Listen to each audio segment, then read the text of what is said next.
திருச்செந்தூர் கடற்கரையில் திடீரென தோன்றிய ஒற்றை கை விநாயகர். கடலை பார்த்து நின்ற அபூர்வ சிலையால் பக்தி பரவசத்தில் நிறைந்த பக்தர்கள்.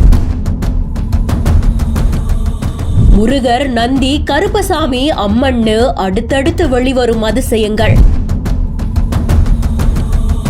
திருச்செந்தூர் முருகன் கோவில் எந்த அளவுக்கு பக்தர்களிடையே பிரசித்தி பெற்றதோ அதே மாதிரி திருச்செந்தூர் கடற்கரையும் உலக அளவுல பிரசித்தி பெற்றதுன்னு சொல்லலாம். ஏராளமான பக்தர்கள் இந்த கடற்கரையில நீராடிட்டு முருகப்பெருமான தரிசனம் பண்றாங்க. சமீப காலங்கள்ல கடல் சீற்றம் கொண்டு காணப்படுறதுனால சேதமடைந்த சிலைகள் அப்பப்போ வெளிவரது வழக்கமான ஒன்றா இருக்கு. சேதமடைந்தாலும் சிலைகள் எல்லாமே மூவர் சமாதியில பத்திரமா பாதுகாப்பா வைக்கப்பட்டிருக்கு. இந்த நிலையில தான் கடல் சீற்றத்தால சமீபத்துல வலம்புரி விநாயகர் சிலை ஒன்றும் கடலுக்குள்ள இருந்து வெளியில வந்திருந்திருக்கு. ஒற்றை கை சேதமடைந்திருந்த நிலையிலையும் நுணுக்கமான அழகான வேலைப்பாடுகளோட சிலை பிரமிப்பை ஏற்படுத்துது.